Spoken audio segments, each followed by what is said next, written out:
Actual curiosity, instead of shutting off this alternative mode of organizing the economy. Curiosity towards socialism is infinitely better than assuming you know what socialism is and you hate it, especially when you're a working class individual.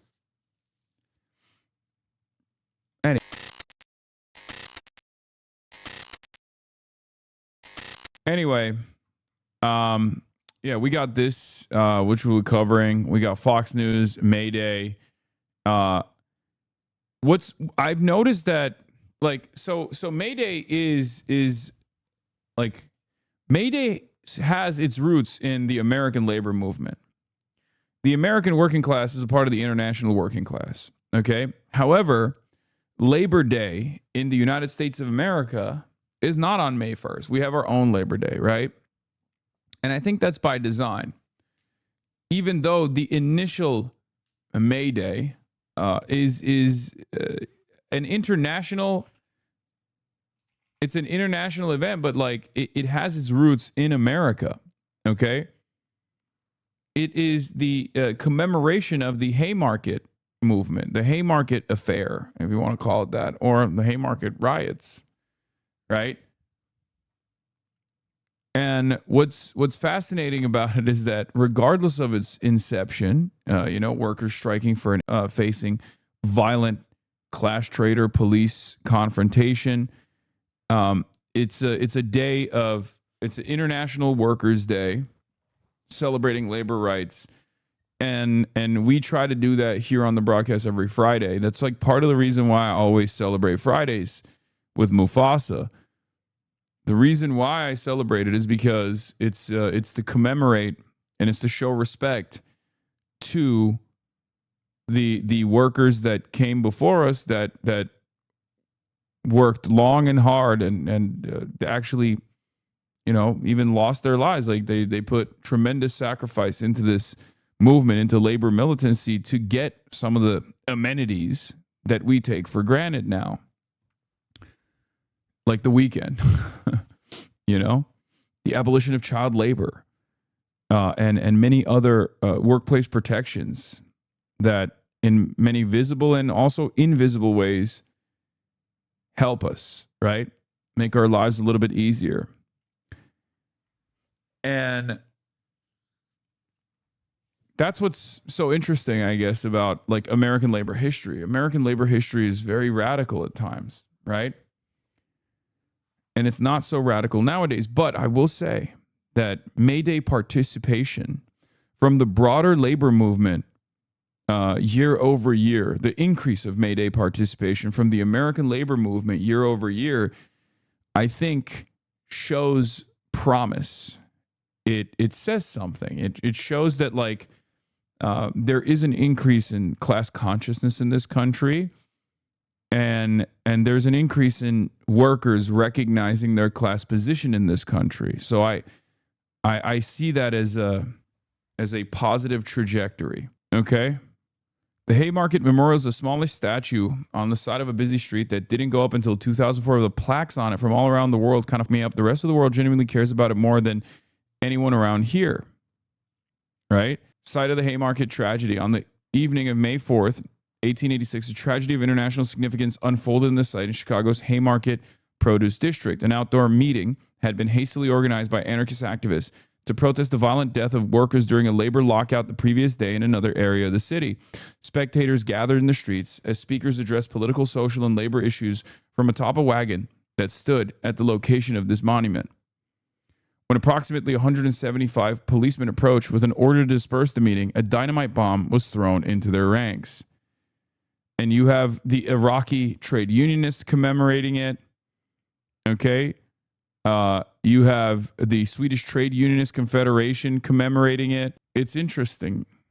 It's interesting that like this day is unbelievably significant for the international labor movement, and yet Americans don't have a national like public holiday around it, even though many countries around the world, even in like places like Europe, Turkey, where I grew up, May Day is very significant. May Day is when trade unionists, socialists, communists alike get together and participate in a day of action, a day of protest.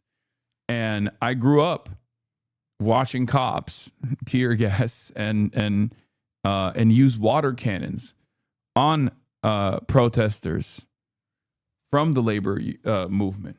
And it's the same sight almost everywhere around the world. Now, of course, that's a testament to the way that capitalist countries treat their working class when they demand more, right? When they demand what's just, when they want to take home more of their productive output, right? And it's interesting because when you look at May Day celebrations in countries run by communist governments, for example, it's very different. In Cuba, it's a day of celebration. Mass movement, mass mobilization took place in Cuba yesterday. Same with China. In places, in places that at least cherish a socialist history, the more labor protections these countries have, or the more they cherish this revolutionary history, the less resistance there is from the police. And in the United States of America, there's not really a lot of police resistance, not a lot of police presence at all, because it's altogether forgotten. But I think it's changing. It was very interesting to observe this significant day for the international working class have more mobilization than I have ever seen in the United States of America in my lifetime. And it's only going to keep growing from here on out. That's the way I see it. But let's take a look at how Fox News covered it. They're sweeping the country with left-wing groups organizing on a pro-socialist platform, calling to tax the rich. Watch. The idea that my politics are too radical, I find somewhat laughable. It's not surprising that the Republican Party is going to attack me with that. I mean, these are a lot of people who've never worked a day in their lives. And if they have, it certainly hasn't been with their hands. I think the claims that millionaires are going to leave our state are like super overblown. And if, you know, the ones that leave, like, bye. The reasoning has always been from centrist Democrats claiming that people like AOC, people like Zohran Mamdani, people like Ilhan Omar, Rashida Tlaib can only win in deep blue areas. Deep blue areas where the electorate resembles a genderqueer English major that is getting an education in a liberal arts college with 150 other people. Okay, that's not the case. Some blue cities like Chicago are even disrupting schools to drive student participation, letting them skip. They put Father Jihad on there. I mean, you're dead ass on the news regularly. How's that feel? Feels weird. Feels very strange. I don't like to be perceived like this. I like to control who perceives me.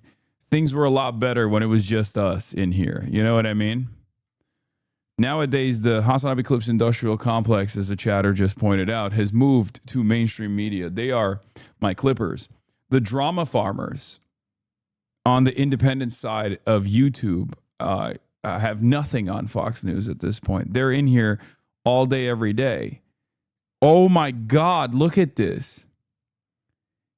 Virtually every single outlet has written a piece. New York Post has, oh, Jesus Christ. Post has two articles. Socialism, Mamdani's alma mater. Less than a third of New York City's Jewish voters think Mamdani's doing a good job. Jesus Christ, dude. David Marcus, rise of Marxism is a hydra Democrats created but can't control. Fox News, Los Angeles Times. Camera, normalizing Islamist extremism. Camera is a Israeli operation, by the way. The Committee for Accuracy in Middle East Reporting and Analysis is a major pro-Israel media watchdog. Yeah, it's literally an Israeli agent. New York Sun, National Review, Times of Israel. The fuck Times of Israel got to do with me?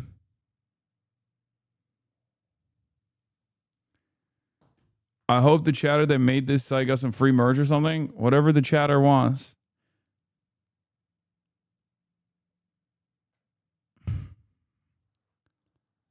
In any case, let's get back to Wow, it. it's the Chicago Teachers Union declaring it a day of civic action. And as the labor movement continues gaining traction with young people embracing a pro-socialist platform, one protester doesn't even know what he's rallying behind. Watch. You got the Party for Socialism. You believe in socialism? Not necessarily. Kind You know of. what socialism is?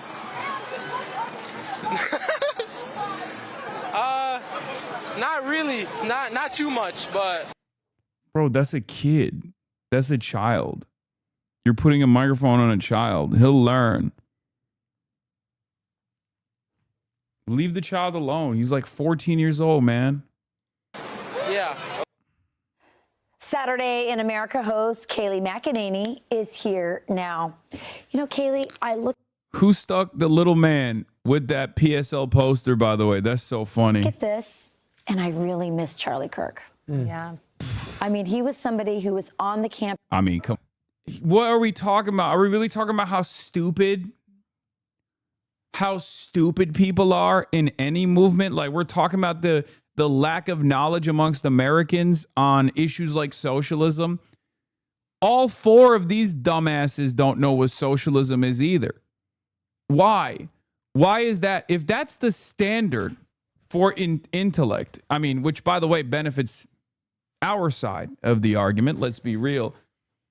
But if this idea is that if you know what socialism truly represents, then you're a truly intelligent person, then none of the four dickheads on this panel actually meet that standard at all. And most Americans don't either.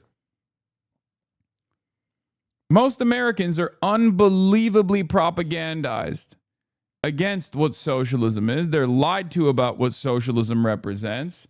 They're told that it's a terrifying prospect. They're told it's a bad thing. Most Americans don't know why it's a bad thing, right? At least that guy is somewhat curious. I will take intellectual curiosity instead of shutting off this alternative mode of organizing the economy. Curiosity towards socialism is infinitely better than assuming you know what socialism is and you hate it, especially when you're a working class individual. Anyway. He was effective in pushing back on what the left has been trying to do. They've had a captive audience for decades with indoctrination. And Charlie and Turning Point were providing that answer on campus, weren't they? Yeah, and Charlie... Well, Turning Point USA still exists, so why are you shitting on Erica Kirk? Are you saying that currently Erica Kirk is not carrying the flame? We are Charlie Kirk. Like, I don't understand. Is that the frustration here? Because I feel like Erica Kirky's carrying the flame. It's not like Charlie was like the most competent individual either, you know? He got carried a lot. He got carried by massive Republican mega donors, you know, titans of industry. He also got carried by the TikTok algorithm when the Chinese Communist Party was like terrified of TikTok being blocked in the country. So they were like, oh, we'll lean into this Trump shit, you know, which I guess gave him a stay of execution. And then they inevitably ended up giving TikTok to Americans anyway, which, let's be real. If I'm Chinese, I'm thinking, yeah, it was an unbelievable W that we got Donald Trump elected. Okay? Straight up. Who could have foreseen this? I don't think anyone could have foreseen this. The one Chinese father who famously said Trump is a great nation builder, but for China. It's true. He is. He has done tremendous damage to American empire, right? He has proven the acceleration is right. He's still doing that. Stay of execution is a wild Freudian slip. Wait, what do you mean? No, it's true. A stay of execution for TikTok. It came because TikTok did everything in its power to open up the algorithmic faucet in the direction of Donald Trump. And the guy who took advantage of that most was Charlie Kirk. Understood that while this is a failed ideology, it's also a potent one. Yes. And it's one that has to be countered. I mean, I've heard others say, oh, Zoran Mamdani, Katie Wilson laughing this off. It's socialist. It's just deep blue jurisdictions. No, this has an appeal to young people who feel otherwise maybe displaced or economically disadvantaged. And this is why it's so important to teach this. My mom said back when I was in school, they taught about the ills of socialism. Now we let kids skip school to protest essentially on behalf of socialism. Boy, how we've changed. And it's insidious when 68% of the Democratic Party says this is. Yeah. Okay. May Day is an international public holiday. In most countries, it's a national holiday. It's a public holiday. Okay. Who cares if they skip school to go and protest? Like, no, May 1st is not a holiday in the United States of America. It's like, it's not even discussed in the United States of America. This is the first time. This is one of the first years in like the last couple of decades where May Day has had some kind of significance. A positive ideology.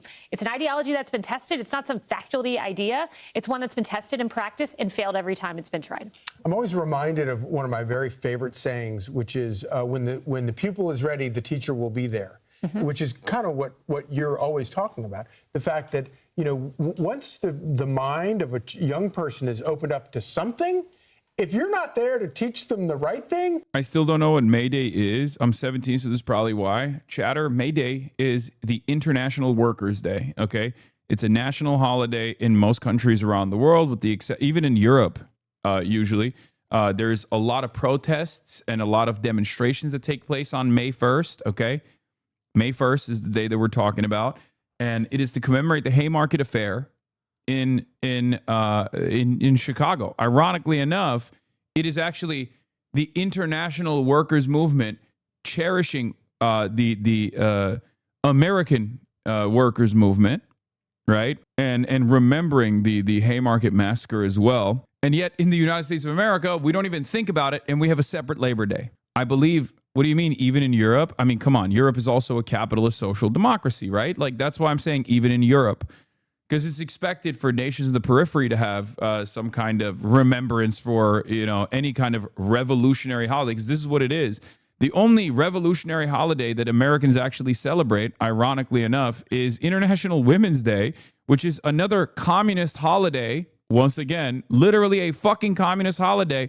And Americans, of course, don't ever mention that part because it doesn't suit America's propaganda purposes. Here it is, by the way. This is, you know, the only place where Labor Day falls on May 1st. And in many of these places, it's actually a public holiday, with the exception of the gray areas where it has no public holiday on May 1st or Labor Day. America has a separate Labor Day. The Greens have a separate Labor Day, or don't have a public holiday on May 1st. So America's, you know, like normally when you look at a map like this, when you look at like one of these maps that show you, like, you know, the world versus the rest of the world versus the Western world, right? Like, usually Europe follows America's lead. This is not one of those. This is not one of those instances. Like, even Europe, even Western Europe is like, no, we celebrate it. It's important for us. It's so funny, though, but it's funny because, like, America is such a domineering force of culture and also is so isolated from the rest of the world in many respects that most people don't even understand that. Most people don't even realize that this is a huge deal around the world, right? But it doesn't even fucking matter. It doesn't even matter. Because we don't celebrate it, so it must not exist. Well, it's the rest of the world that's celebrating it on our behalf, ironically enough. So yeah, there's a reason for it. So I don't fault you for not knowing what May Day is, Chatter. If you're an American, of course you're not going to know what it is. That's the whole point. Pennsylvania Senate. Fetterman trashing protests on Fox. Yeah, my commentary on John Fetterwap, Fetty turned into a thread by a Manhattan Institute guy who was like, he's being ableist to John Fetterman. It's unbelievable. Oh, my stars and garters. It was very funny. But yeah, let's finish this and then we'll get to it. Somebody else is going to teach them the wrong thing. Yeah, I always say, if you're not teaching your kids about socialism and the virtues of capitalism, boy, somebody else is going to do it. Yeah. Yes, and I know you guys are all over this. Fox is all over this. The reporting yesterday, that there are 600 groups behind this that have $2 billion in funding, and it's being used in this manner. I keenly listened last week when Chip Roy said to me he's been having conversations with the administration that SPLC might have just been the tip of the iceberg and that they are actually looking at these Marxist socialist networks of groups and their connections.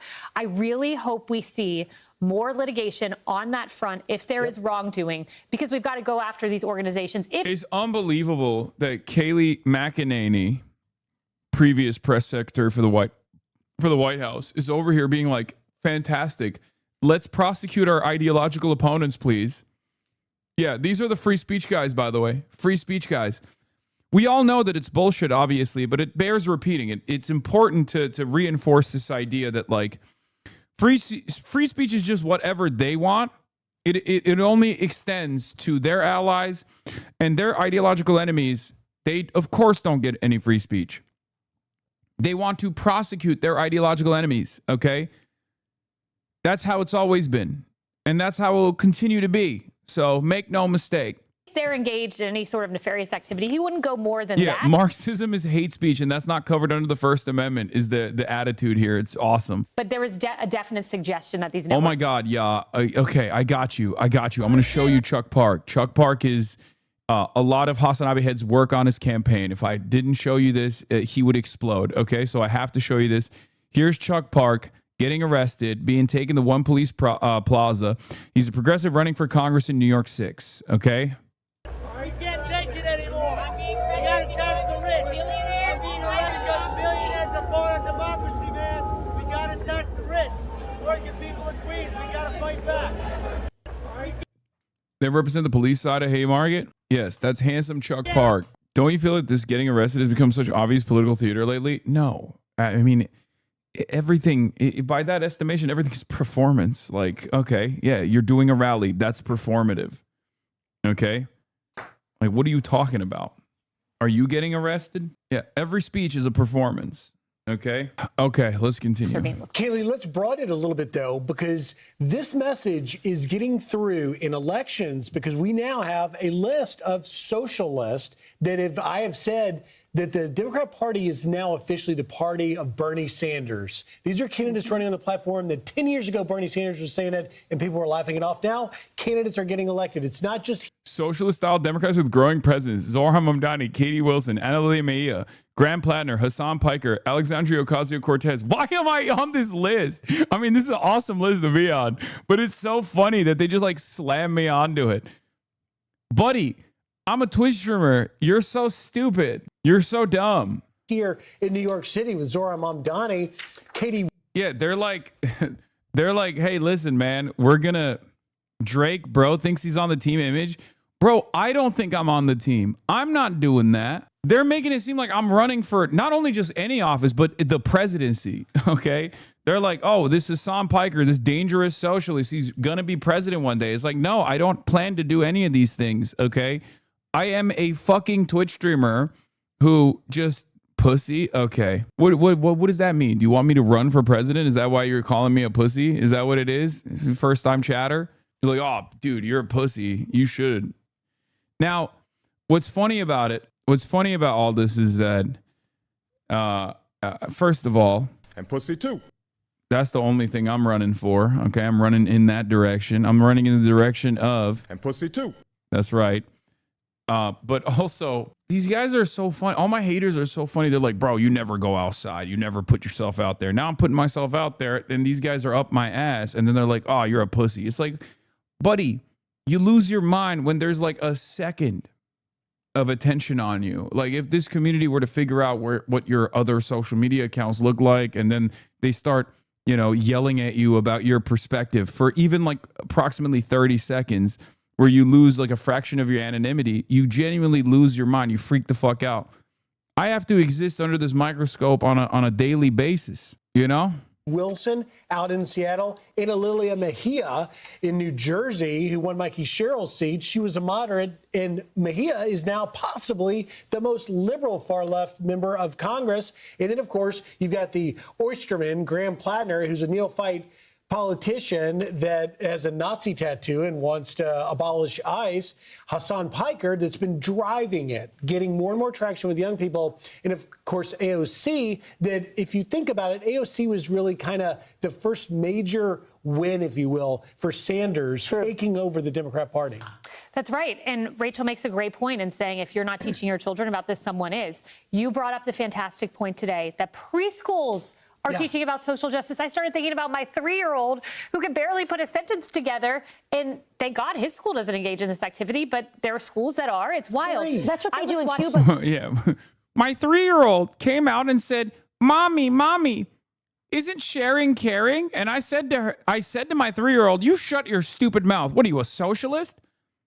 Absolutely not. I told my dumbass 3-year-old, you have to extract as much surplus labor value from the people that you hire.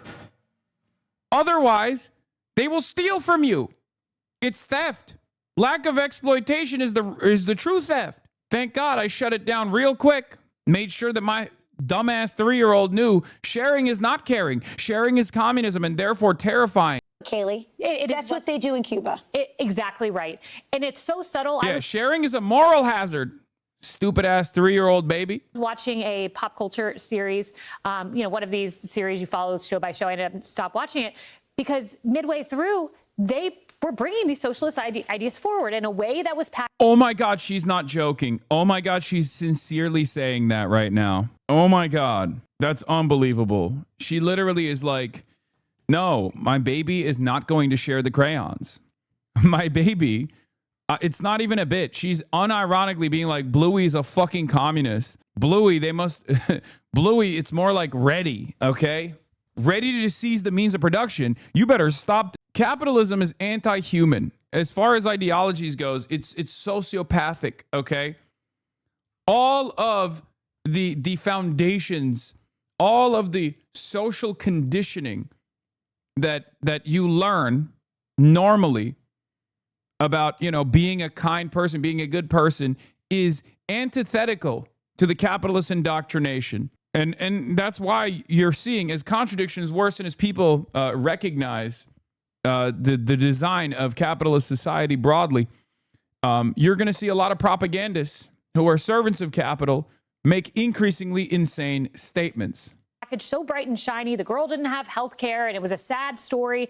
And she gravitates towards taking on the higher ups and the elites, which makes sense on a surface level until you dig down and realize Ken Griffin is creating 15,000 jobs. Yeah, that's what I told my 3-year-old. Ken Griffin is creating 15,000 jobs, stupid baby.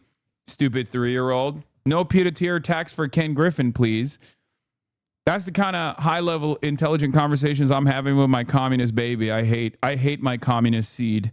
Permanently 7,000 jobs with the project, and you run the billionaires out, you run the jobs out, the wealth, the taxation, the charitable income, etc. What's the response, though, for the right? Like, how should the right respond to this trend? And, I mean, it's always been there, but now we're seeing them take power. I mean, there's nothing you can do about it because this trend is not a trend, okay? It is a never-ending struggle, okay? All history revolves around exactly this struggle. That's number one. Number two, the trend that you are recognizing is just people recognizing their current class position and their current day-to-day experiences worsening year over year and deciding to look for alternatives that have always existed, but it's an inevitability. The only time where this movement, this kind of movement, has been successfully tampered, successfully suppressed is both militarily through increasingly fascistic, increasingly authoritarian initiatives implemented not just in Nazi Germany or fascist Italy, by the way, certainly in the United States of America as well, under the guise of, liberalism, even though, as we already discussed, Haymarket affair is one great example of this, and there's a million other examples. But also, it's been successfully suppressed by way of the welfare state. The welfare state has given a lifeline to liberal capitalism. And because of the unlimited greed of capital, they've forgotten that if you don't give any amenities to your industrialized labor class if you constantly take away their well-paying jobs, if you take more and more of their productive output because there's diminishing there are diminishing profits no matter what due to technological expansion, and the appetite for more profit seeking never goes away. So you just end up suppressing your labor force because labor is the most malleable aspect of production. The gig economy is the only viable option for many American workers at this point. And when that's their reality and rent keeps going up, when there's an inflation crisis taking shape, accelerated due to the foreign interventions that our unbelievably violent government engages in, and an energy crisis that now is taking shape that's impacting America as well, all of a sudden, people are going to say, all right, well, we need something else. You're forcing their hand in many respects. You're forcing their hand into looking for different alternatives and finding out that those alternatives have always existed and perhaps even existed here in the United States of America before they were militarily suppressed. What should the right be doing? I think the answer is where you began. Charlie Kirk understood it. And the people that Charlie Kirk trained, Andrew Colvett, Tyler Boyer, Erica, his wife, who sat with him and his brilliant ideas every day. This organization is the home. They understand how to appeal to young people. They're on campuses. And this is why the left is endeavoring to create an organization to take on Turning Point. We have to start there. We have to fill schools that do not engage in this activity with our students. And we have to try to fix the institutions that are there by withholding donor money from institutions that engage in this. So this is not just protesters. You actually have Democrats in power who are sort of acting on a lot of this stuff. The Department of Justice is still uncovering examples where the previous administration, the Biden administration, actually used the Justice Department to actually go after people based on politics. Tell us about some of that. I could not believe, I could, but yet I still could not, this 557-page report. I woke up in the middle of the night 2 nights ago. I couldn't stop reading it because everything we have covered on this network, from the parents being targeted to the priests being targeted, the radical traditional Catholics, the pro-life protesters, some of whom I sat across from and interviewed, we now have the text messages that went on in the DOJ behind this. We have documents. I found a document where a prosecutor was calling Christian pro-life views culty. This is what they think of us. And the question that I have is this: how far up the chain did this go? Were these rogue prosecutors? Was it Merrick Garland orchestrating it? Was it Joe Biden orchestrating this? How far up the chain did this go? Because you look at these examples, this seems coordinated. Be sure to like and subscribe for all the Fox News. Here's Jesse Waters having John Fetty-Wap on Fox News to respond to these May Day protests as well. John Fetterman. Okay, Senator. How big of a threat do you think this communist movement is? Well, I mean, there's that phrase where terrible or bad ideas refuse to die. And it's very sad to see that kind of things being revisited in this kind of way. And a lot of these, these terrible groups like Code Pink and a lot of the other ones that are strongly aligned to the CCP, without a doubt, they're being financed. I mean, it's ironic. I mean, these kinds of protests are being funded by billionaires against billionaires. I mean, I don't know if I know that you're both pro-worker and anti-war, but I want to push on that. Would you be in favor of a U.S. government that uses the U.S.'s might to threaten to and intervene on countries with low tax for the rich for them to increase them? What? You're saying, like, we have a communist government, and the communist government is unbelievably militant, and there's a United States that's like the United Soviet States, okay?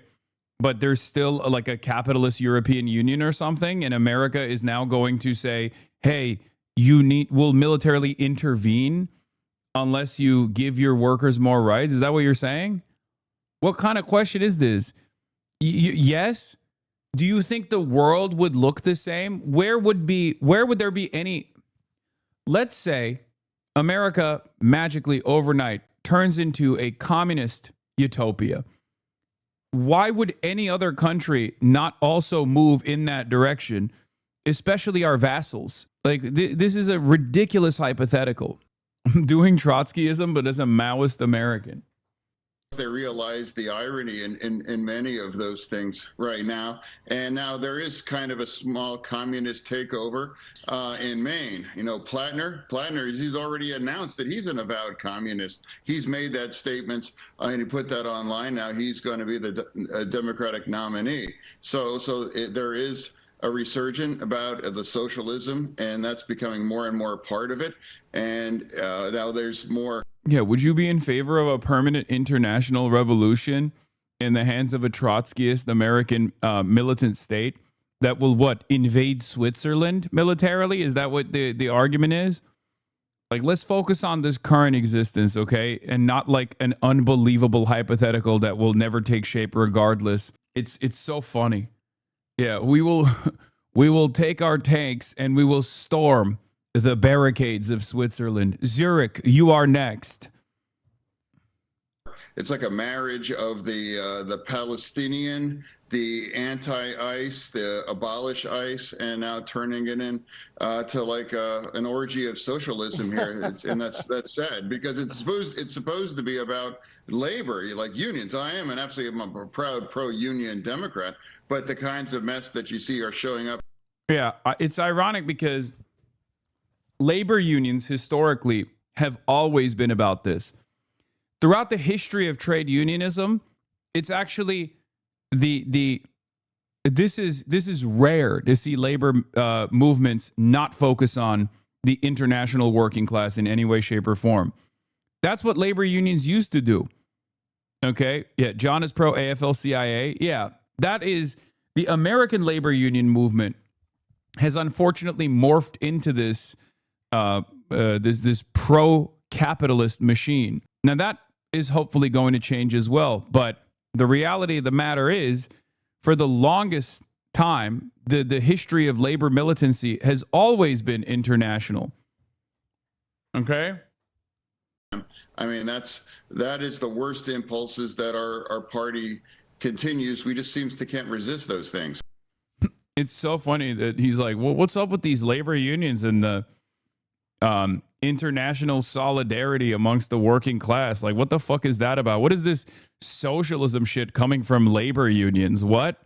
Labor unions are not socialist. After all, we made it illegal for them to have any communism in the labor union. That is by law, by the way. It is literally illegal in the United States of America to this day for someone who is a self-avowed communist or any Communist Party member to run a labor union. Did you guys know that? That is the fucking law in this country. First Amendment, by the way. First Amendment, my ass. Anyway, I always appreciate John Fetterman because, yes, he is living, breathing proof that brain damage makes you more right-wing.